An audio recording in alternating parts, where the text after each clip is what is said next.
session that's titled Procurement Opportunities. We have a great corporate purchasing panel here for you. We're session 5, so if you're trying to keep up with where you are in the right room if you're in session 5. And we will go from this point to about 3:20. I will give you time for questions and answers. And I will ask you to move, because we are recording, to the microphone to ask your questions. It's right there in the center of the room. And please get your questions together, because this panel, I can tell you, I'm already impressed that they're going to give us some great information this afternoon. Let's just get started. First on the panel, Kenyatta Lewis. Did I say that right? Great. She is the Executive Director, Supplier Diversity, Global Procurement for MGM Resorts International. And you are located out of Las Vegas, the place that I'd love to be about right now. Too hot? No, yes, it is in the 90s, but it's rather crowded right now. Oh, it's crowded right now. Well, we probably could, being here, we could deal with that, right? Okay. We also have second on the panel, Ms. Yolanda Swift. She is the Deputy National Ombudsman for Regulatory Fairness Programs for the U.S. Small Business Administration, Office of the National Ombudsman. She resides in Washington, D.C., our capital, where we all also like to visit and attend from time to time. Okay, our last panel member, one that's near and dear to my heart. If you took a look at my resume, my bio, it says that I'm currently at FedEx. Know that I am retired Vice President of FedEx. And the only thing better than working currently is to be retired. So I can tell you that I will give you a little bit more information about me in a minute, but our next panel member is from FedEx Services, the Supplier Diversity Program. He also handles supplier registrations and sourcing for supplier diversity. And this young man is Jim Lovell, and he's been at FedEx since 2013. And I actually thought he was another Jim Lovell up until I got here today and saw that he's a different person with the same name. But let me introduce myself a little bit to you. Again, I'm Mary McDaniel. I'm going to ask each one of the panel members to introduce themselves quickly to you also.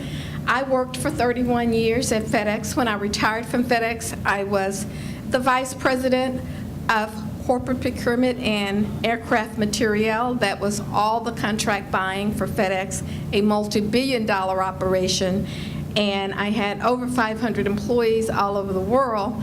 Today, I have my own one-person consulting firm. I want it to be small because I don't want to get up any day and have to hear that I can't come to work. Or there are the myriad of other issues that you probably hear every day. Because I'm a retired person, I don't have to deal with any of those things in my current business. I also am, if you live here in West Tennessee, I won't say if you live in Shelby County or Memphis, but if you live in West Tennessee, I am your commissioner for the state of Tennessee, the Alcoholic Beverage Commission. And I've been doing that ever since our current governor has been in office. So I've been in office for one term, which means I've already served 4 years, and I was reappointed reluctantly. So I am still your commissioner for West Tennessee, and I also chair the commission for the state. So anything to do with the regulatory affairs for the state of Tennessee for the alcoholic beverages, whether it's alcoholic beverages or any controlled substances, that's what we do. I'm going to start on the end and ask Jim Lovell to tell us briefly a little bit about what he does at FedEx. Hi, it's an honor to be here today. I too am retired from the military, so it kind of tells you how the military retirement pay works. I'm still working, so did 22 years in the Air Force as a logistics readiness officer. So dealing a lot with procurement and contracting, but also air transportation. In my current role, I work in sourcing for FedEx Services. FedEx has 5 operating companies, and Services is one of those operating company that was just established about 18 months ago, really, to act on behalf of all the operating companies. It brings buying power to the enterprise, so each operating company isn't acting independently with each supplier. We can leverage all operating companies and actually bring more service to those companies. So for about a year of that time, I've been working supplier diversity for FedEx. It's currently a one-man show. There are 2 positions for that, but I'm really excited about it because of the opportunities. As an example today, being able to come here, the national conferences that we attend, and really promoting small minority and woman-owned businesses across the enterprise. FedEx has been extremely successful in this area, in this space. FY14, as an example, our spend was $6.5 billion. That's with a B, with diverse suppliers. So there's a lot of emphasis put on the small minority and woman-owned businesses, and as part of that position with FedEx, I'm really leading that front for FedEx. So I'm excited to be here. Okay. Thank you. Ms. Lewis? Tell us a little bit about yourself and what you do in supplier diversity for MGM Resorts. Okay.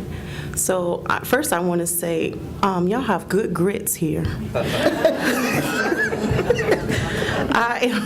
I know that might not be professional, but that was so good this morning.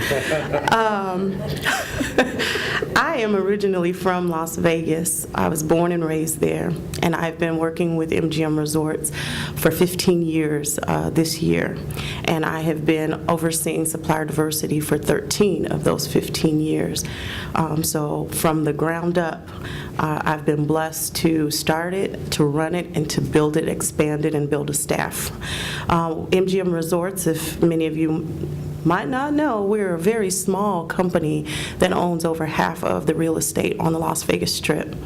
We own Mandalay Bay, Luxor, Excalibur, City Center, Bellagio, MGM Grand, the Mirage, Circus, that's in Las Vegas. And then we also have a property just down the street from here in Tunica, Mississippi. We have the Gold Strike Tunica, and we also own the Beau Rivage in the Gulf, on the Gulf Coast. My role is, not forget the flagship up in MGM Detroit, and we're building at the National Harbor, at our state capitol, right outside the state capitol. We're building a $1 billion development there that will open next year, 2016. We're also building in Springfield, Massachusetts, next to the Basketball Hall of Fame. So very small company. Don't get confused, folks. And I have the awesome pleasure of ensuring the inclusion of diverse-owned businesses in all of those developments. So I represent the company across the nation, and I reside within global procurement and within strategic sourcing to make sure that we align for those opportunities. So my background since the 80s in high school, starting with nuclear systems at Sandia National Laboratories, has always been in procurement. So procurement is my life, and diversity is what I do, my passion. Wonderful. Ms. Yolanda Swift, again, would you tell us a little bit about what you do at SBA? Yes. Well, first of all, I want to say thank you to Commissioner McDonald, the Boom Conference organizers, and you attendees for coming this afternoon. I observed you this morning being very committed, asking quite a few questions. Thank you for allowing me to take time to be with you today. I am an attorney and have been an attorney for the Small Business Administration for over 15 years now. And before that, I was an attorney in banking and finance and regulatory affairs in the private sector. where I assisted with developing loan products and providing other support for small businesses and primarily medium-sized businesses in their expansion and their growth and development. And I also want to say that I have a great pleasure of having some people with me, my colleagues from the SBA today, who are from this local area. And I want to introduce them because I really think you need to know these people. I'm going to ask them to stand up if you can turn around and recognize them, because these individuals are here locally with you and can help you if you have needs. The first is Walter Perry. He is the district director for the SBA. His office is in Nashville, Tennessee, but he moves all around the state. And also his deputy, LaTanya Chanel. LaTanya was here. She'll be back in a moment. LaTanya is his deputy, and they move around the state, and they're often in the Memphis area assisting small businesses, and I'll explain in a moment what we do. Also, in my office, there's LaTanya Chanel right there, the Deputy District Director, who is available to assist you. And we also have private sector companies that serve on an advisory board with our office in Washington to tell us locally what your needs are, how we can assist businesses develop. And the person here in this region is Cliftina Carter. Cliftina Carter is an African-American female with a woman-owned company, and she focuses in contracting, primarily with federal government contracting. That's Cliftina Carter. So get to know Cliftina over today and tomorrow, because she's been through the rigors of contracting and bidding and so forth.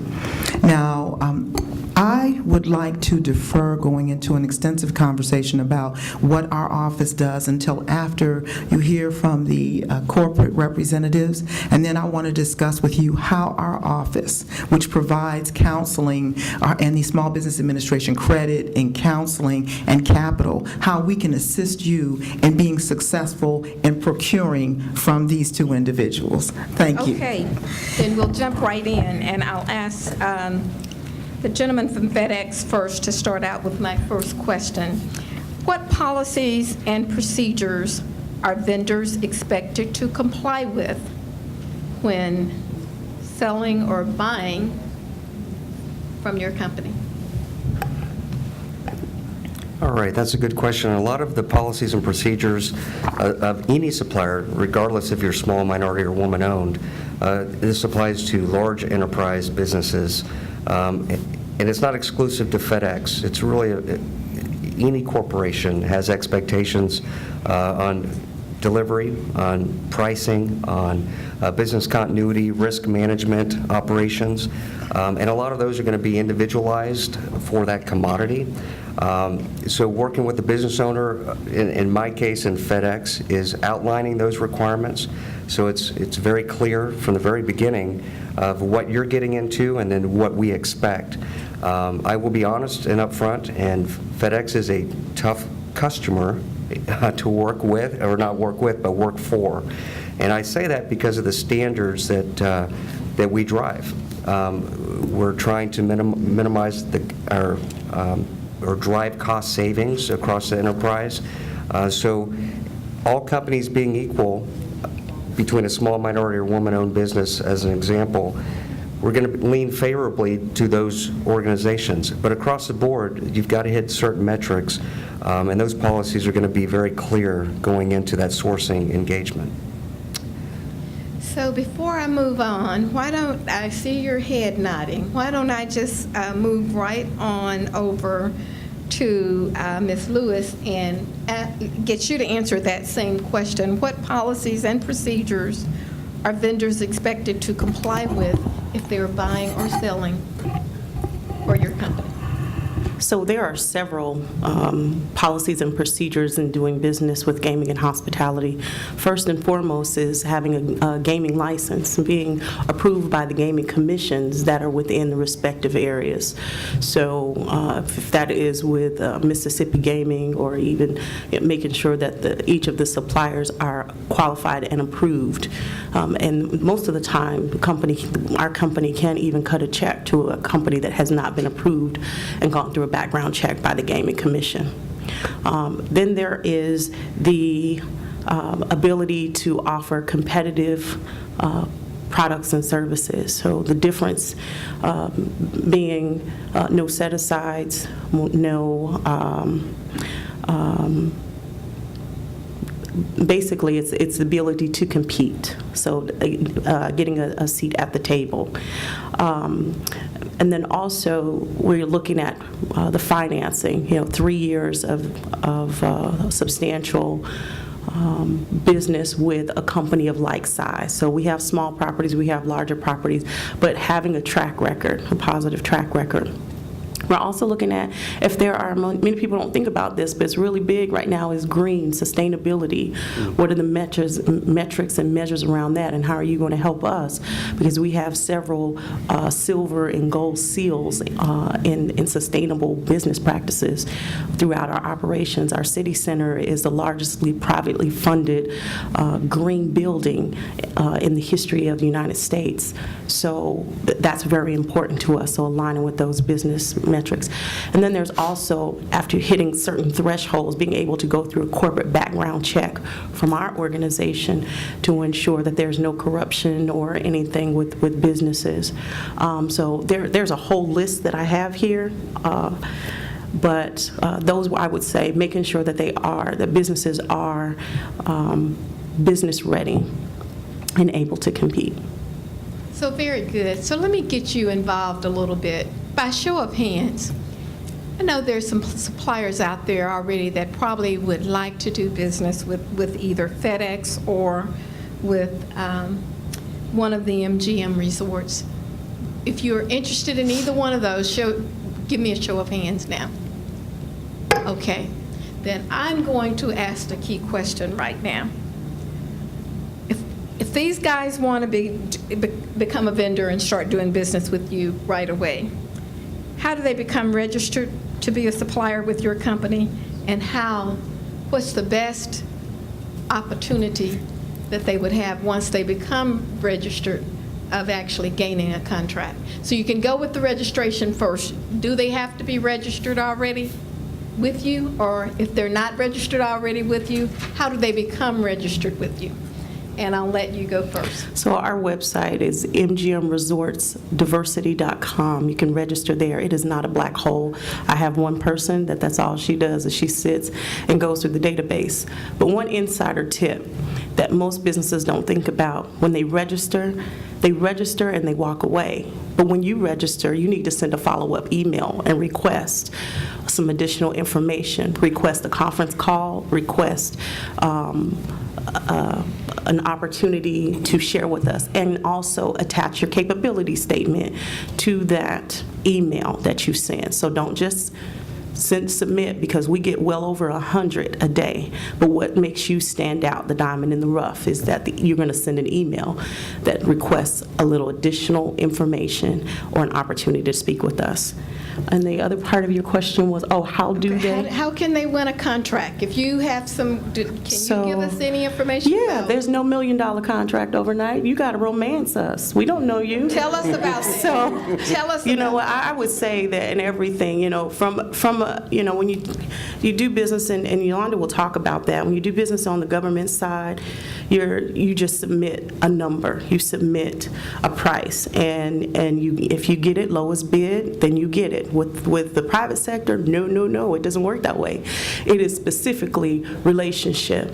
And if I'm in a relationship with a supplier, I'm not going to change dance partners unless I know the one that I'm going to knows how to shuffle real good and deliver it. So, it is about developing that relationship even when the opportunity does not present itself yet. And foreseeing the needs before I even know that I need it. And being able to come to me with innovation.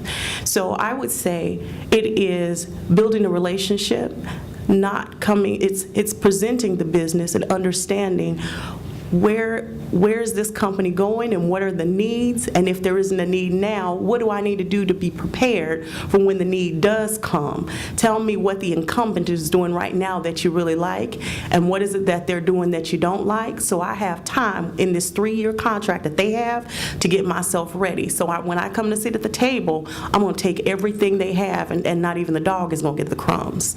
So that is the way that I would say, it's developing the relationship and touching in every now and then. There is a very fine line between being a pest, right, and being a partner. So know that line and don't cross it. Very good.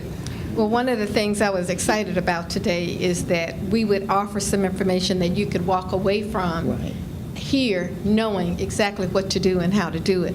Now, do you want to add something for the government sector?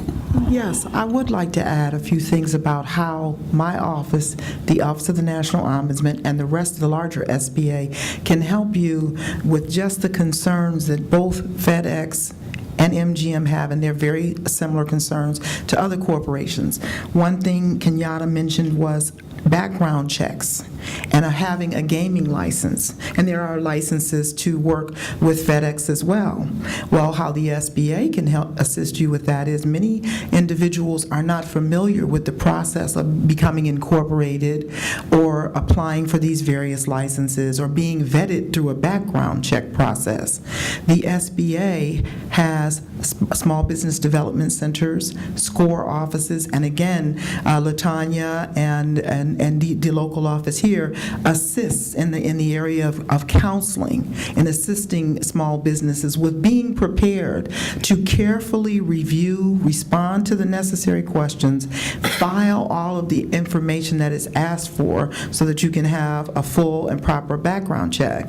And even take a step back from that, to assess your readiness, whether it is the proper time for you to apply for the certain type of background check that is needed. That's how the Office of the SBA in general can help. How my office, the Office of the National Ombudsman, can assist you is both Jim, when I was writing as they were both speaking, they mentioned areas that touch approximately 4 or 5 different federal agencies. When you talk about doing jobs that are green sustainability, you're looking at EPA regulations and EPA requirements. When you talk about financial awareness and financial wherewithal and capital, you're looking at the SBA and other federal agencies that can provide loan resources to you. When she speaks about business readiness, because if you're a company providing service, you're going to have to engage employees as well. You're talking about Department of Labor laws on the federal level and on the state level, making sure you're in compliance with all of those various laws. My office, the Office of the National Ombudsman, assists small businesses because we work with all federal agencies. And we've worked with those agencies to the extent that many of them have special programs provided for small and medium-sized businesses where you can go right to their websites and find out. OSHA, for example, if you're going to do business with either one, you have to have your work site in a safe and healthy way. You may need to have someone from OSHA come in and give you consultation on how to maintain your work site. You may have received a violation. We also work with the IRS. You may have some back taxes that are owed. That would be an impediment to you if you were trying to apply to become a vendor or supplier.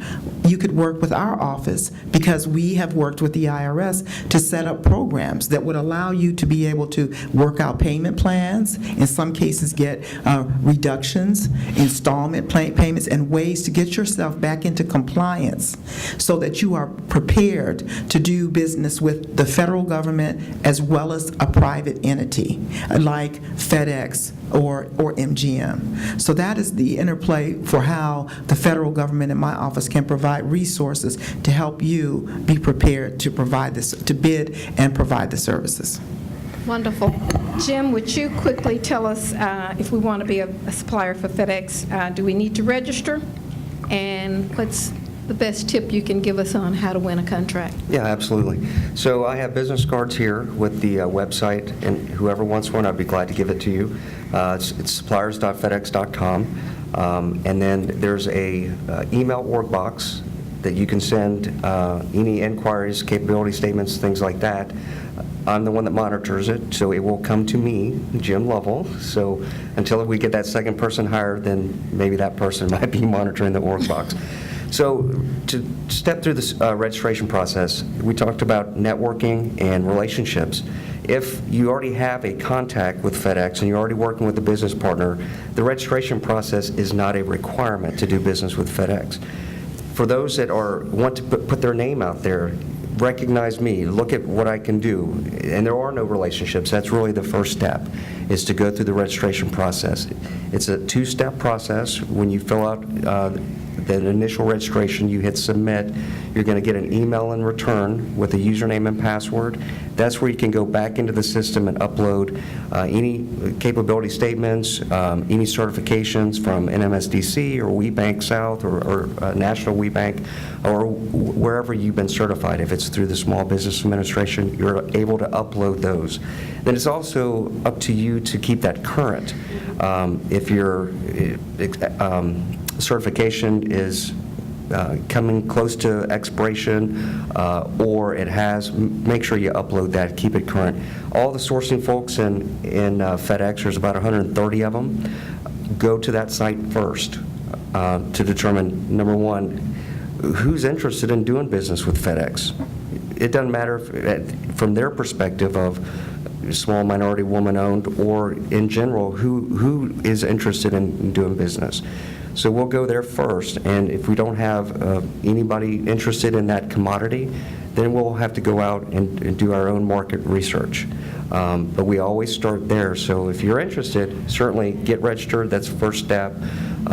If you have any additional questions on that, you can email me directly, and I'll work with you. When I get emails, when we go to conferences, national conferences, we were just in Vegas a month ago, 6 weeks ago, for the National Res Conference.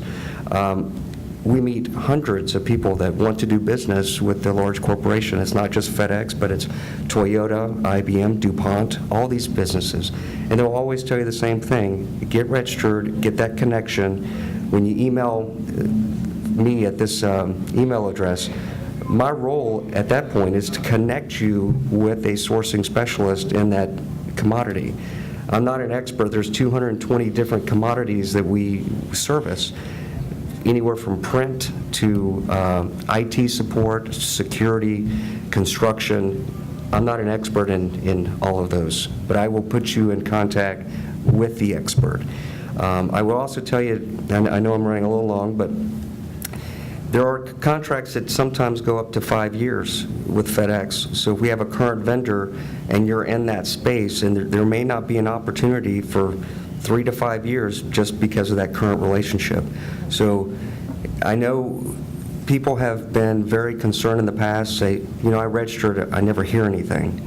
So I will say again, have the initiative, email me at this email address and say, hey, what's going on? Is there an opportunity coming up? And I'll tell you straight up if there is or not. You know, I'm not trying to hide punches. Is there one or is there not one? It's a simple answer. Very good. And I'm going to put you two on the spot right now and ask this next question, because I've got about 2 minutes before I want to open the questions to the floor. I'm going to give them a bit more time than actually I was supposed to, with hopes that perhaps they do have questions to ask from the floor. So my last question to you is going to be this.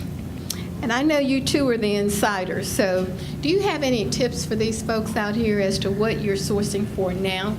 Do you have any products or any services that you believe that are already on the horizon, and there will be bid requests going out soon, requests for quotes, requests for information, requests for contract even, going out in the near future at your company? So what we try to do with MGM Resorts is ensure that we are utilizing local businesses. So wherever our properties are located, we are going to reach out to the suppliers in that location, so that we don't have many companies going across country taking business from other markets. So for this region, it would be our Tunica, Mississippi property. That property is not as elaborate as our Las Vegas properties that are fully staffed. We have on average at our properties 6,000 to 8,000 employees, and we're 24/7, 365, maybe 366. I don't know if that's a leap year, but we in this region, there's a lot of things that are outsourced because it is a smaller property. So if we're looking at a lot of our front of the house, our service areas, those are things that are outsourced. When we look at our facilities, supplies, like for upholstery, reupholstering our furniture, if it is our carpet cleaning, the professional services areas like IT, HR, many of those things are handled out of Las Vegas in the corporate office, so there may not be as many opportunities here locally for that. Even from a consulting standpoint, the property won't do much of that nature. So if we're looking at the service side, some of the hotel rooms, if there's tenant improvements, we call those TIs, that the property is going to go through. I know here recently we just redid the buffet. We put a steakhouse in. We redo the entire casino floor.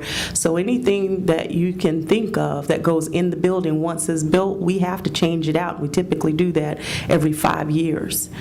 There's something that's happening at the property level. So specifically, it's going to vary from property to property. But here in Tunica, mostly everything is going to be outsourced. One of the other things I want to be very clear on, too, is if you're doing anything with food, we require HACCP. As I had stated earlier, we want people to feel comfortable and confident when they go to the buffet. That ain't nothing wrong with the food. And so food safety is very, very big, and so we require our suppliers to have a HACCP certification. And then insurance is extremely important. Depending on what a person is doing on the property, you can start off with a $3 million general liability. You go into I think in that class that we were in earlier today about insurances, typically it's a 311, 3 million, 1 million, 1 million. You must name MGM Resorts as the additionally insured and its affiliates. It can change a little bit by property, but that's it. And since I'm going to stop because I don't know what your questions might be, there may be something specific. Right. Jim, quickly, if you have anything that you might be able to tell us on items that you know or products Sure. or services that you know that FedEx is going to be bidding within the next 6 months. Absolutely. So I don't know how many people heard about the FedEx Spring Summit that we had April 14th at the University of Memphis. It was listed in the commercial appeal, and we highlighted supplier diversity and diverse suppliers in the Memphis metropolitan service area. So we had 77 suppliers invited. We worked through MMBCC, WeBank South, and the Tri-State MSDC to find qualified suppliers in those spaces. So some of those spaces are in the IT arena, security, print, being labels and print with additional suppliers to augment FedEx Office. And then I wrote down a couple others, very specialized in HR, sleep apnea as an example for our ground drivers. We're going out to market to find suppliers that do sleep apnea studies. So it runs the gamut from HR, very specialized service, all the way up to a very general janitorial type commodity. So most likely in any space, we're looking for partners. When you have a global company like FedEx, we're in 220 countries, 300,000 employees, there's a lot of need for goods and services. So those were just a few that we highlighted in the not next 6 months, but the next 18 months that we're possibly going out to market on. So. Would you quickly move to the mic if you have a question for the panel members?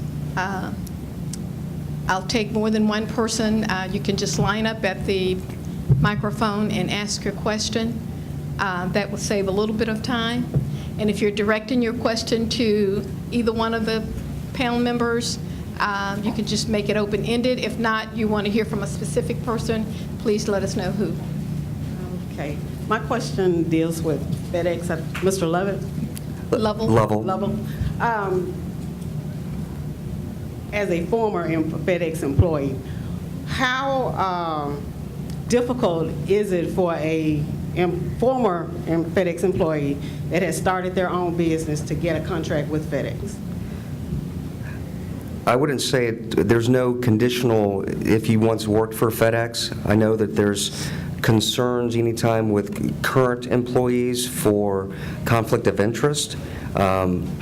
So there, from a current FedEx employee, that relationship and not crossing lines that could be considered improper has to be considered. There's actually a question on that through the contract process. But it's, the onus is on the FedEx employee to ensure that there is no lines being crossed for favoritism. So if there are no, if there's no direct connections like that, there shouldn't be a barrier to entry. And I hate to be adding anything to that, but I do know that a couple of people have told me they're retired and they're in another company now, and they are able to, in fact, do work through another supplier at the company, and they haven't had any problem being a former employee. Next question. Yes, Jim Walter Perry, Small Business Administration. In Tennessee and all over the map, you have many dots on the map with ground transportation hubs, airport facilities. Could you talk a little bit about, outside of the immediate central Memphis operation, how someone could connect if they have an interest in, supporting FedEx at other locations where you have, air or ground operations? That's a great question, and I kind of alluded to that at the very beginning when I mentioned FedEx Services was stood up about 18 months ago to represent all operating companies within FedEx. So that's FedEx Corporate, Express, Ground, Freight, Office and Tech Connect roll up under services. So all the sourcing specialists and procurement specialists in those operating companies moved to join FedEx Services, and there's about 130 of us. So we represent the interests of FedEx globally. So any region of the country, if it's Pittsburgh with FedEx Ground, Harrison, Arkansas with Freight, offices in Dallas, we have those connections. So it's really a central repository for FedEx. Here in Memphis is where we're based out of, as well as Harrison. We have some sourcing there. So when FedEx Services was stood up 18 months ago, FedEx allowed those sourcing specialists to remain home-based out of their hometown in Harrison. They didn't force them to move to Memphis. So again, we represent all of FedEx internationally and domestic. Domestic is traditionally where we're trying to increase our small minority woman spend. So I hope that answered your question. Thank you. Next question. Hello, Jeremiah Watson, Innovative Engineering. I have a question for the two corporate representatives. As far as after getting registered through your website and becoming a registered vendor, and we've started to woo you, as far as opportunities that come up, are those publicized on the website? Are we supposed to be contacted directly if we fall in that commodity? What happens then? Great question. That is a great question. So after the initial conversation with the supplier diversity team, then we in turn connect you directly with the decision makers within the specific vertical. So if it is within construction, or if it's within food and beverage, or OS&E is what we call it, which is operating services and equipment, we connect you with your decision maker. On the corporate side, what we typically do is have groups that when we go out to bid, we have a EDI capability where everyone is loaded into the system, and when the bids go out, you're automatically included in it, so you get that opportunity. Our company does have an inclusion policy that we put in place back in 2002. It says any of our bids that are $1,000 or more must include a certified diverse-owned business, which means everyone has to have diversity within each of those groups so that it's connected out. I mean, you're included and it's sent out. From a construction standpoint, there are pre-bid meetings, and so they have lists of who the subs are, who the GCs are, and then you're invited. It's by invitation into the bid meetings. So it doesn't reside within supply diversity because we don't buy anything. We are the conduit to get you to the decision maker. And same with FedEx. We don't publish the RFPs going out on our website.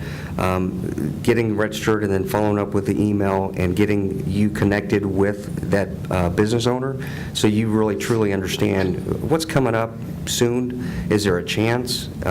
When should I really be pressing this? If you're not going out to market in this space for 4 more years, I don't need to ring your phone off the hook in the next 2 years, because your time is valuable as much as ours, right? But I will also add, in these panels and these conferences that we attend, I may not have an opportunity, but I just talked to Toyota, and they're looking for somebody in that space. Or International Paper here in Memphis is looking for that space. We're members of the Air Transportation Group, so we work with United, Delta, Qantas, even UPS is on that panel. So I might know an opportunity that exists with another corporate member that I can hook you up with. So don't let us be the ones, there's no opportunity there. There are other pathways. And one last thing, on the policy that you just mentioned, 2002, you require one diverse supplier for each bid. We've been around with the supplier diversity program since 1992, but to be honest with you, it's kind of gone up and gone up, or down. But I can assure you with FedEx, it is on the uptick, and I'm really excited. We require any contract that goes out to have one diverse supplier included. If there isn't a space where a diverse supplier was found, it's got to be signed by or approved by that corporation's vice president to go forward.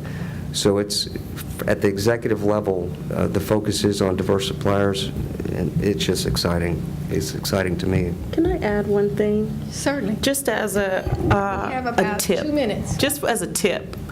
If you're already doing business with a corporation and you are within a supplier diversity program, leverage that to grow your business. Don't go and knock on doors. Don't cold call.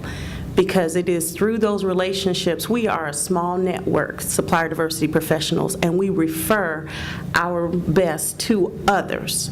So if you are in a diversity program working for any corporation, leverage your next relationship. I tell my suppliers, what's your wish list? Because I don't want all of, your eggs in one basket, in MGM's basket. Who else do you want to do business with? And let me make the introduction for you. And that will help you grow your business, because then it's someone that is advocating on your behalf and getting you through the door versus you knocking on the door out in the cold.